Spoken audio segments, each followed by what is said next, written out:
আল্লাহর কসম লাগে ভিডিওটা শেষ পর্যন্ত দেখে যাবেন। বলবে সব শেষ।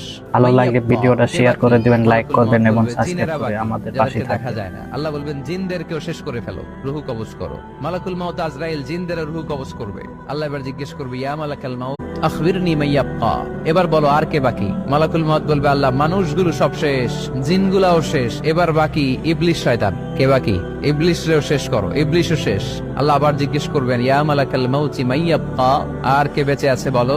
মালাকুল মাউত বলবে, আল্লাহ আপনার কথা অনুযায়ী পৃথিবীর সব মানুষের রূহ কবজ করলাম, সব জিনদের রূহ কবজ করলাম, ইবলিসের রূহ কবজ করলাম, এখন আছে শুধু ফেরেশতা। আছে কারা? যাও ফেরেশতাদের রূহ কবজ করো। ফেরেশতাদের রূহ কবজ হয়ে যাবে। এবার আল্লাহ জিজ্ঞেস করবেন, ইয়া মালাকাল মাউত আখবিরনি মা ইয়াবকা।